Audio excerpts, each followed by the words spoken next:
Olá, meus irmãos, sejam muito bem-vindos a mais uma aula do nosso curso básico de formação de ministros da Igreja Reconciliação em Cristo, Espírito e Verdade. Que Deus continue abençoando a todos e a paz do Senhor esteja no coração de todos vocês. Dando sequência então ao nosso curso, que tem como base essa publicação, Manifesto Reconciliação em Cristo, Espírito e Verdade, hoje nós avançaremos para uma nova parte, uma parte diferente do livro, que trata de questões de natureza mais prática. A inspiração da organização do texto dessa maneira está na própria Bíblia, especificamente no estilo de escrita do apóstolo Paulo, que geralmente tratava numa primeira parte das suas cartas de doutrina e na segunda parte de aplicações. É um pouco esse o espírito dessa parte, embora a gente vá voltar a falar um pouco sobre ensinos em capítulo posterior, ensinos, digamos assim, que podem ser mais generalizáveis, né? Quero relembrar aos irmãos e irmãs que quem puder, obviamente, curta esse vídeo, compartilhe, chame outras pessoas também para participarem aqui dessa série.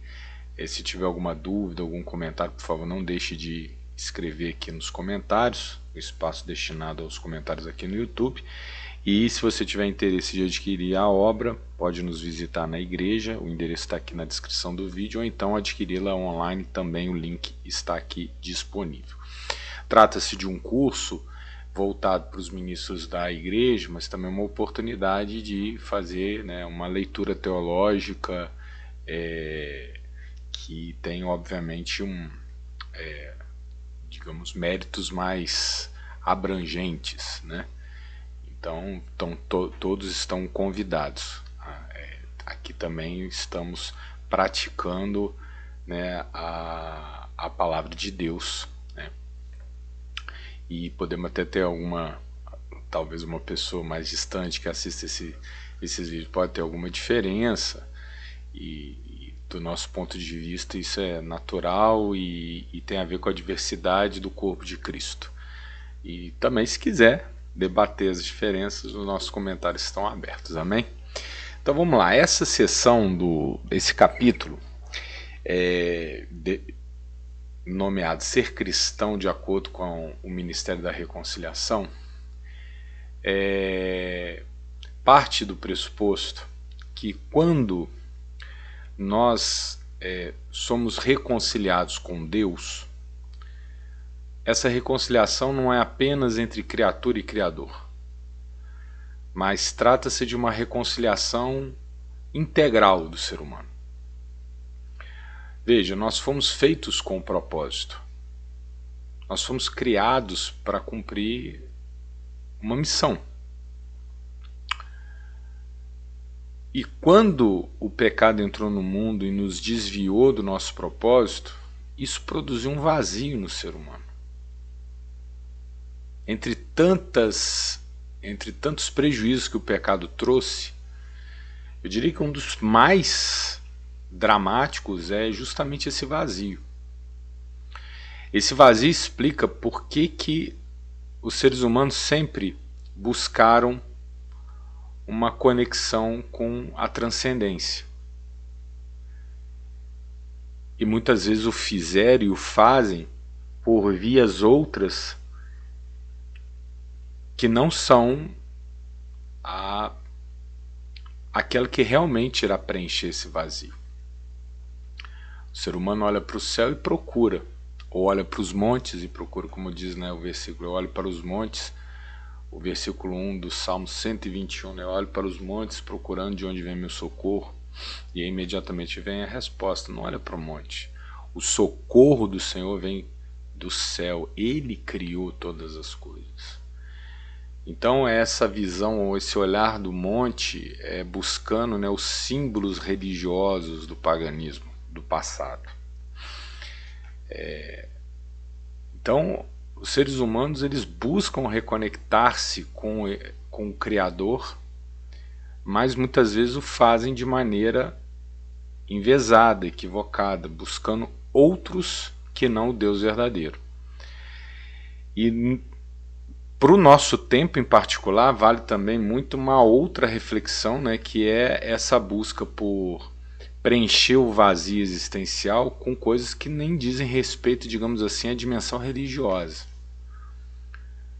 As pessoas, elas, muitas vezes, de costas para a transcendência, buscam na própria imanência, ou seja, que nesse mundo, né, propósito, seja na carreira, seja no trabalho, seja na busca por acumular riquezas, e às vezes até com idolatrias, né?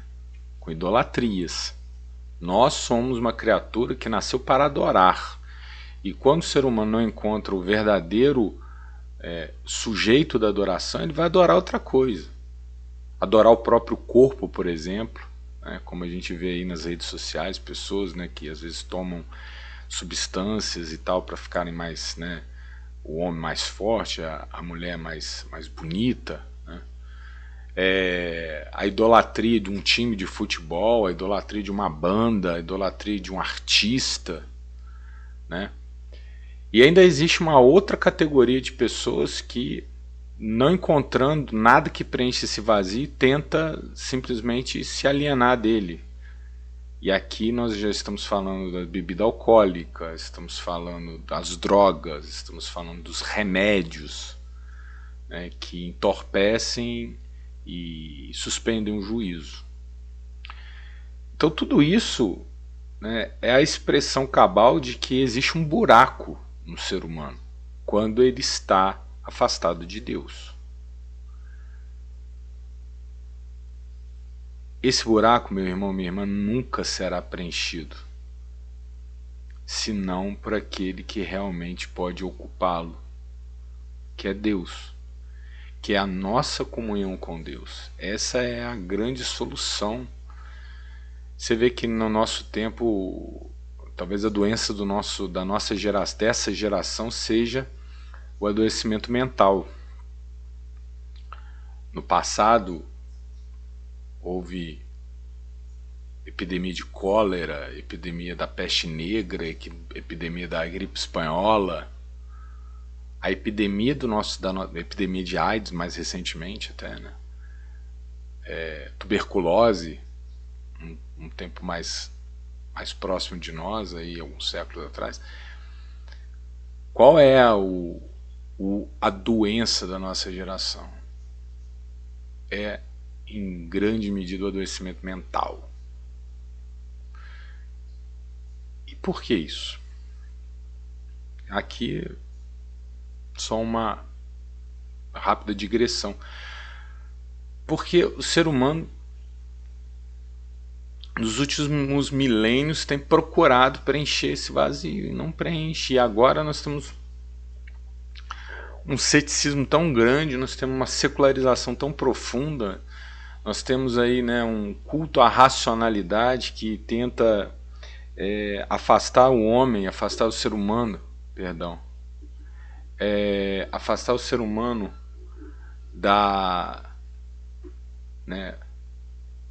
dessa busca pela transcendência, que acaba aguçando mais ou agudizando mais esse adoecimento. Vê que hoje o que é verdade, né? Com redes sociais, você tem milhares de possibilidades de verdade que na verdade só levam as pessoas a constatar que a verdade não existe. Mas, meu irmão, a verdade existe. E o seu nome é Jesus Cristo,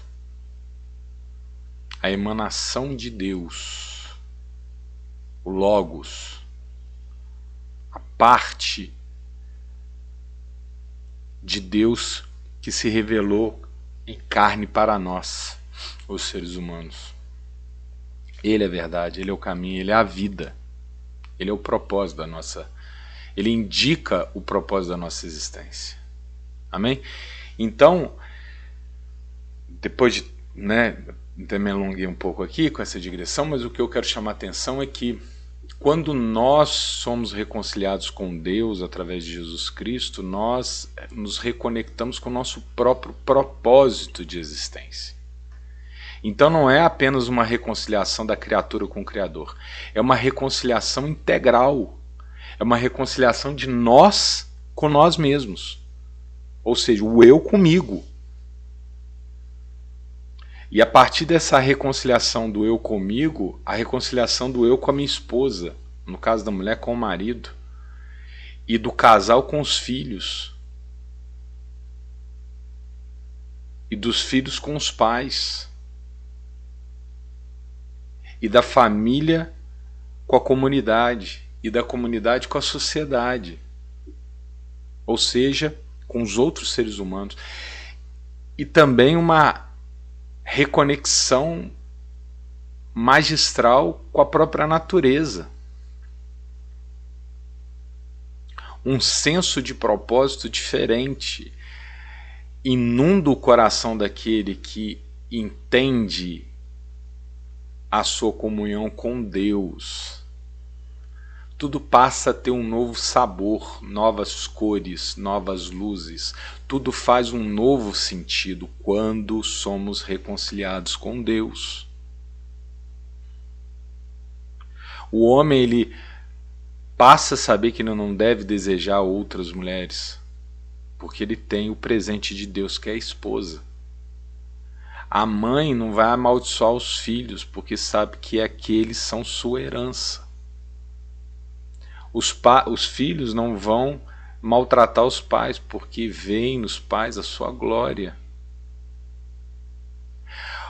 Os estratos inferiores das hierarquias, tantas hierarquias, no emprego, na política, etc. Os estratos inferiores compreendem a necessidade da obediência e os estratos superiores compreendem a necessidade da liderança. É o papel do líder, que não é valer-se dos liderados, mas cuidar daqueles que estão na cadeia inferior da hierarquia, da autoridade. Amém? Então, é uma reconciliação integral.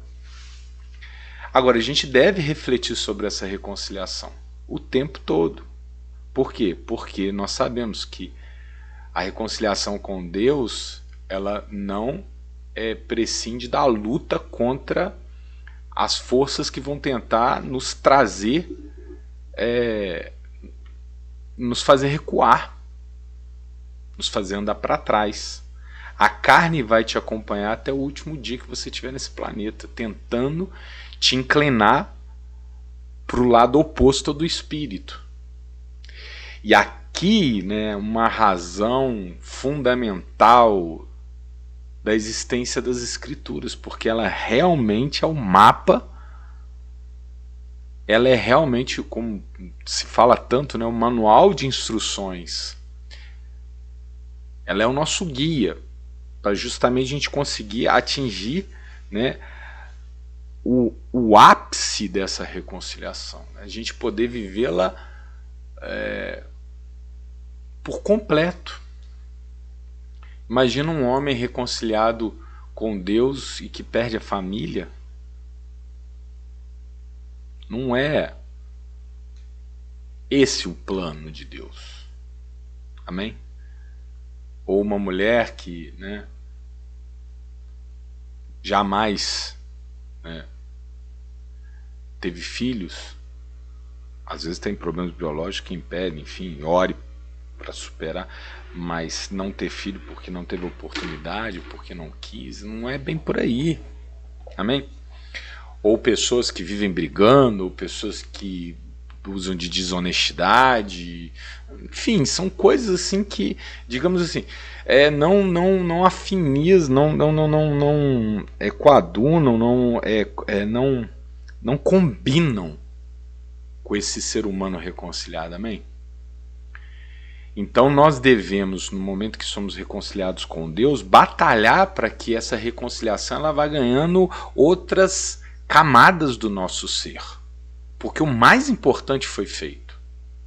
No momento que reconhecemos Cristo e através de Cristo vemos o nosso Pai Criador e percebemos que nós devemos entender a sua vontade e aplicar a sua vontade à nossa vida, esse é o caminho da reconciliação integral. E é um pouco sobre esse assunto que nós vamos tratar nessa sessão do nosso livro.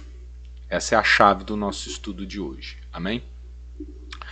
Então vamos lá. Começando por cristão e a palavra. Vamos lá. A relação do cristão com a palavra, quando diz palavra, é a Bíblia, né? A palavra de Deus. Sempre que teve palavra com P maiúsculo significa isso. É de obediência. Obedecemos ao mesmo tempo em função da fé e da razão. Cremos em Deus e sabemos que Cristo é a sua palavra. João 1,14. E o verbo se fez carne e habitou entre nós. Nós conhecemos esse verso. Então, meu irmão, olha só como é que as coisas elas andam, né, como é que elas se desenrolam, né, como é tudo coerente. Qual é o primeiro passo do cristão nesse processo de reconciliação integral?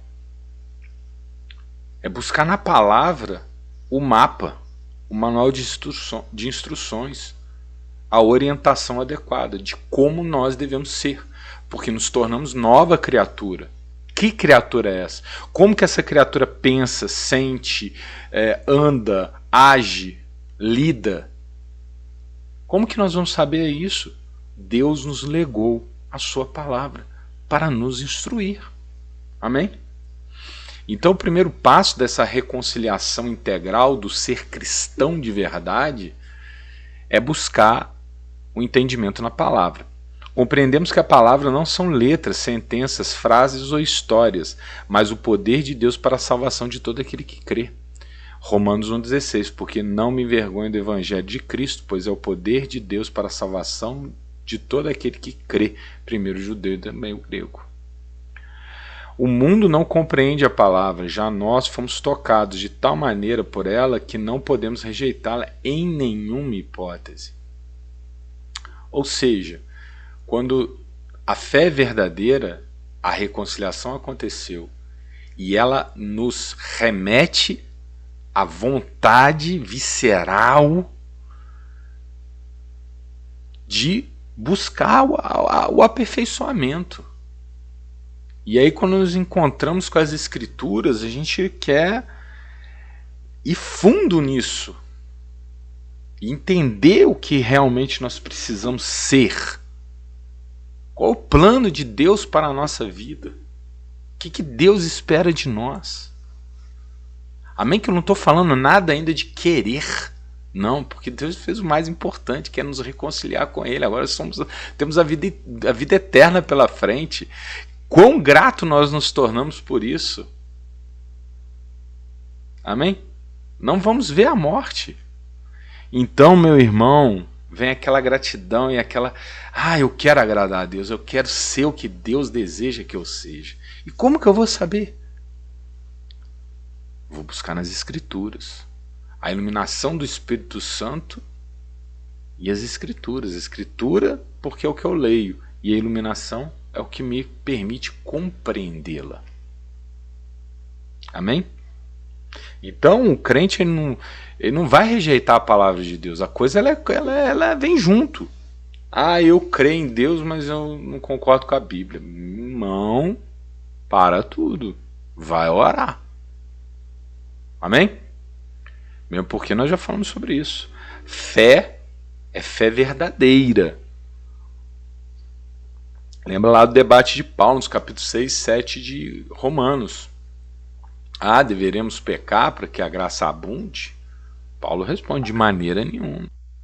É só ter fé, está tudo certo, então não tem obra? Tiago fala, fé sem obras é morta.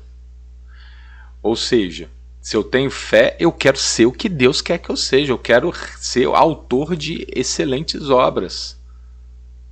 Eu quero viver essa relação por completo. E o caminho para isso é consultar o manual que Deus me deixou, que é a Bíblia. Amém? 1 Coríntios 1,18, porque a palavra da cruz é loucura para os que perecem, mas para nós que somos salvos é o poder de Deus. Ô meu irmão, tu vai entrar aqui na internet, andar um pouquinho aqui dentro, você vai ver. Ah, mas a Bíblia foi forjada. Ah, mas é o concílio de Nicéia que inventou. Ah, foi o imperador romano que inventou a Bíblia. Ah, porque os evangelhos têm contradição. Ah, porque os evangelhos não foram escritos pelos apóstolos. Ah, irmão, você vai encontrar tanta coisa para tentar te desviar. A todos eu só respondo uma coisa. Posso entrar em... Não estou aqui me exaltando, não, mas o que eu não souber também eu vou estudar, mas nenhum desses argumentos que eu vi até hoje estremece a minha fé, porque cada argumento contra, nós temos 2 a 5 a favor. Ou seja, quando vem contra nós, nós temos outros argumentos para contrapor esses que são contra. Então, no campo do argumento, do sofismo, a gente resolve bem. Mas a questão não é essa, meu irmão. Li agora há pouco. A palavra de Deus não são palavras, é o poder de Deus para a salvação. Mas isso só atinge aquele que crê. Portanto, o que eu vou debater com alguém que não crê? Ele vai pegar a Bíblia e vai ler a Bíblia como lê a Odisseia, a Eneida, outro texto qualquer, ou Machado de Assis. Para ele é tudo igual, para ele é tudo palavras com P minúsculo, são frases. Antigamente se usava, né, se diferenciava a palavra história com H, que diz respeito a fato, de história com E, que diz respeito a histórias, historinha, né? Fábula, né? A invenções, né? Para eles tudo é história. Então, se for só para debater, se for para ganhar almas, vão fundo. Mas se é só para debater, a gente não tem nada que provar para ninguém. Perdão, meus irmãos, eu estou aqui com o meu computador me dando esse lembrete aqui. Eu não tenho que debater. Amém? Para essas pessoas, a gente não tem o que falar. Agora, para os nossos, os crentes, você quer ter a justa prova do poder de Deus nas Escrituras? Experienciem. Ora com fé para o Espírito Santo iluminar e leia as Escrituras. E vá no culto e ouça o seu pastor. Amém? E aplique na prática. Você vai ver que as Escrituras, elas se legitimam por si mesmas. Elas se revelam como a verdade que transforma a vida. E aí, meu irmão, como que isso acontece? Sinceramente, é inexplicável. Por quê? Porque é sobrenatural. Amém? A gente pode arranhar a superfície, contar esse ou aquele exemplo de cura, de libertação, de vitória sobre o vício, de reconciliação da família. A gente pode contar vários testemunhos que são todos muito válidos, mas a gente só está arranhando a superfície. São expressões, evidências táteis de algo que não acontece apenas aqui no plano que a gente pode enxergar com os olhos e ouvir com os ouvidos. Não. É muito mais profundo, é muito mais além. Portanto, a Bíblia se legitima por si mesma. Para aquele que crê. Porque quem não crê é loucura. É loucura e não adianta falar. Você vai dizer, ele vai contrapor, você vai retrucar, ele vai retrucar de volta, né? Fala, réplica, tréplica, vai ao infinito. É debate. Como debater time de futebol ou partido político. Agora, quando não é só um livro, agora eu estou falando que eu estou imerso na atmosfera qual este livro é a manifestação do poder de Deus. Então, meu irmão, deixa ele falar por ele mesmo. Ninguém precisa explicar. Você simplesmente vai saber. E o resto do mundo vai continuar dizendo que é loucura. Mas nós, que somos salvos, reconhecemos o seu poder. Ela é a nossa fonte de fé, a partir de onde edificamos nossa crença e despertamos a crença nos outros. Famosa passagem em Romanos 10:17. De sorte que a fé vem pelo ouvir. A fé é pelo ouvir, e ouvir pela palavra de Deus. Meu irmão, a palavra de Deus também é a nossa arma de combate. Primeiro, para cortar os laços do passarinheiro, as pestes perniciosas, afastar as hostes espirituais da maldade que tenta nos circundar, né? Porque o diabo está aí, ao teu derredor, bramando como um leão, buscando a quem possa tragar. Mas você vai dizer, comigo não, em nome de Jesus, usando a arma, a espada do Espírito, que é a palavra de Deus. Amém? Ela é a nossa arma de combate. Mas não é só para a nossa defesa. Para a defesa a gente tem um escudo. A espada é a arma de ir para cima. E é com ela que nós convertemos as outras pessoas. Não usa da vã filosofia de homens, nem do conhecimento ou da sabedoria que nós podemos acumular numa vida. Não. É a palavra de Deus. Amém? Na nossa igreja, inclusive, né, os cultos, a experiência do pastor, ela é importante. Quando ela ilustra a palavra em alguma coisa, ela deve ser trazida à baila. Mas o púlpito não é um lugar em que o pastor conta a sua vida, suas experiências, aquilo que viu, sentiu e lhe contaram. O púlpito é focado na palavra de Deus, porque ela cria fé, ela alimenta a fé, ela preserva a fé. Então os nossos cultos são centrados na palavra de Deus. Exemplos, sim, poucos. Palavra, muito. Aplicação, sempre. Amém? É a arma de combate, exatamente como Cristo nos ensinou na ocasião em que ele foi tentado no deserto. Lembra? Quando Jesus foi enfrentar Satanás, ele usou a palavra de Deus. Vá lá em Mateus capítulo 4. Está aqui o verso 4. Ele, porém, respondendo, disse: está escrito, nem só de pão viverá o homem, mas de toda a palavra que sai da boca de Deus. E aqui tem outros, né? Essa passagem aqui, Mateus 4, consulta aí na sua Bíblia. Satanás encontra Jesus quando Jesus está enfraquecido, depois de 40 dias de jejum. E é assim que o diabo faz, ele chega perto quando a gente está fraco e oferece aquilo que mais você deseja. Jesus estava 40 dias sem se alimentar, então o diabo foi oferecer o quê? Comida. É assim que o diabo age. E como Jesus responde à oferta de Satanás? Usando a palavra de Deus. Na sequência, Satanás tenta retrucar Jesus, reinterpretando a palavra de Deus, tirando ela do contexto. Usa o Salmo 91 para tentar confundir Jesus. Jesus volta na palavra correta, bem interpretada, e retruca de novo o diabo. E faz isso até que o diabo resolve ir embora. Jesus não usa a sua própria palavra. Ele usa a palavra de Deus. Amém? E é para nos dar o exemplo definitivo de como nós devemos agir para enfrentar o diabo.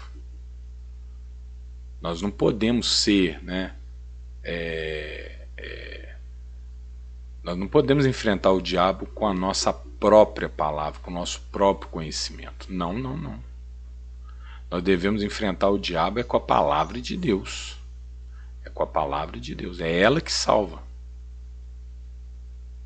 É ela que realmente vai fazer a diferença na vida do crente. Amém? É ela que nos mantém firmes. Pois a palavra leva a fé, de sorte que a fé vem pelo ouvir. De novo. E a fé é o nosso escudo contra os dardos inflamados do maligno. Efésios 6,16. Tomando sobretudo o escudo da fé, com o qual podereis apagar todos os dardos inflamados do maligno. Estão falando de arma? A palavra de Deus é a espada, mas com a palavra de Deus vem a fé, e a fé é o escudo. E o diabo tenta e você resiste. Ela nos protege, Provérbios 35, toda a palavra de Deus é pura, escudo é para os que confiam nela. É escudo. Amém? A fé também é a nossa espada com a qual desferimos ataques, revidando contra o maligno. Novamente, tomai o capacete da salvação e a espada do Espírito, combatendo no coração da criação, penetrando fundo para cortar as amarras do diabo. Veja bem, escudo, você se protege e protege o seu próximo. Preste atenção, escudo não é uma arma de proteção só individual, não. Quando Paulo escreve essa palavra, essa passagem em Efésios, ele tem em vista a formação do exército romano. E por muito tempo o exército romano, herdeiro, né, dos hoplitas, tradição grega, tinha um escudo como uma arma de proteção do soldado ao seu lado. Então, não apenas te protege, ela protege os seus. E também a espada do Espírito, que é a palavra de Deus, não é só para ser usada a seu favor, já disse, ela é usada também para ser a favor dos outros. O campo de combate é o coração da criatura, já falamos sobre isso. E a sua arma é a palavra de Deus. A palavra é a única e verdadeira fonte da nossa instrução. Nós não buscamos outras instruções paralelas. Às vezes a gente busca reflexões complementares que nos ajudam a compreender a palavra. Sim, isso não tem problema nenhum, com teologia, com os grandes doutrinadores, etc. Não tem problema nenhum. Os intérpretes, né? Eu mesmo tenho vários livros aqui de interpretação, né, de textos bíblicos. Isso tudo é válido, tudo é legítimo, amém? Mas tudo em função das escrituras, amém? Eu uso as escrituras aqui em um livro de sabedoria oriental aqui, do outro lado. Não, para tudo. Eu gosto da Bíblia, mas eu também gosto do estoicismo. Para. Mesmo porque o que do estoicismo presta, a Bíblia já absorveu. Não porque ela tenha absorvido o estoicismo. Não, as verdades que o estoicismo encontrou, a Bíblia traz. Amém? E é com essa escola filosófica ou qualquer outra. Amém? Não é Cristo e um coach. Cuidado, tá? É Cristo. Não tem coach na vida do cristão, não. O cristão tem pastor. Amém? Cuidado. 2 Timóteo 3,16. Toda escritura divinamente inspirada é proveitosa para ensinar, para redarguir, para corrigir, para instruir em justiça, para que o homem de Deus seja perfeito e perfeitamente instruído para toda boa obra. Está aqui. Só a Bíblia ela é o suficiente. Ela clareia o caminho do crente, lâmpada para os meus pés é a tua palavra e luz para o meu caminho. Salmo 119, 105. A palavra é simplesmente a verdade. Então eu não vou buscar verdades no plural. Nós estamos numa sociedade, eu comecei esse encontro refletindo um pouco sobre isso. Nós estamos numa sociedade que é prisioneira da pluralidade de verdades, ou o que a gente chama de relativismo. É como se cada um fosse verdade para si mesmo. Cuidado, meu irmão. É exatamente essa conduta que está levando a essa epidemia de adoecimento mental. Porque a pluralidade de verdade significa a inexistência da verdade. Agora, a inexistência da verdade é uma ilusão que o diabo disseminou no mundo para as pessoas não perceberem o que é certo e o que é errado. Quando você dilui a verdade em pluralidade de verdades, cada um vai escolher, como no supermercado, que verdade lhe convém. E não é assim que funciona. O certo é certo, o errado é errado. Onde você vai saber o que é certo? Onde você vai saber o que é errado? Nas escrituras, porque ali está a verdade. A verdade com V maiúsculo. A verdade que é Cristo. A escada de Jacó que nos tira da imanência e leva à transcendência. Ele é a verdade. Olhe para Cristo e verá a verdade. João 17:17. Santifica-os na verdade, a tua palavra é a verdade, e a verdade é Cristo. João 14:6. Diz-lhe Jesus: eu sou o caminho, a verdade e a vida. Ninguém vem ao Pai senão por mim. Amém, meu irmão, minha irmã? Então hoje, para introduzir esse capítulo, né, que é da reconciliação integral, né, o ser cristão de acordo com o Ministério da Reconciliação, essa condição de receber, né, de Deus as informações precisas e exatas daquilo que nós devemos ser desde já, uma vez que fomos reconciliados com Deus. Nós hoje falamos sobre a nossa relação com a palavra. E eu vou encerrar por aqui para você meditar sobre isso. Amém? Tudo que vai vir pela frente nesse livro, tudo que está atrás nesse livro, tem isso como princípio. A palavra de Deus é o nosso guia perpétuo, é a lâmpada dos nossos pés, é a luz do caminho, é a fonte de verdade, é nela que nós enxergamos Cristo. É ela que nos restabelece como criaturas criadas com amor por Deus para sermos algo com propósito. É essa palavra que nos permite agradecer a Deus com as nossas atitudes. É essa palavra que nos salva. Por quê? Porque ela não é apenas P minúsculo palavra, não. Ela é P maiúsculo, a palavra de Deus. E como tal, é o guia, o mapa, o manual de instruções, a única verdade, a vontade do Eterno. Amém? Ela é a baliza. É ela que vai nos mostrar o que devemos fazer e o que devemos rejeitar. Porque ela é a fonte do que é certo e ela é o indicativo do errado. Em uma sentença, ela é o poder de Deus para a salvação, que ainda que o mundo não entenda, quem crê, compreende. Amém? Ficamos por aqui então. Medite nesse pensamento e nos encontramos na próxima oportunidade para continuar falando como que o cristão também ele reconcilia-se consigo mesmo. Amém? E a partir disso outras cadeias de reconciliação. Mas para terminar eu quero fazer uma oração. Feche seus olhos, curva sua cabeça e com fé escute essas palavras. Deus amado, Pai querido, obrigado, Senhor, pela oportunidade de aprender mais do teu ensino, da tua instrução.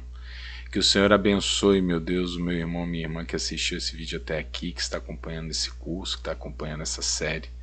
Que o Senhor libere bênçãos maravilhosas na vida dele, na vida dela. Que nunca falte ânimo, Pai, para buscar na Tua palavra, meu Deus, a verdade. Que nunca haja confusão, porque o Senhor desfaz a confusão. Mas certeza, Pai, que o Senhor é aquele único e verdadeiro Deus que preenche os vazios existenciais e nos dá uma vida com propósito.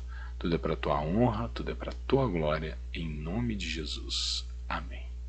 Amém, glória a Deus, fique em paz e até o nosso próximo encontro.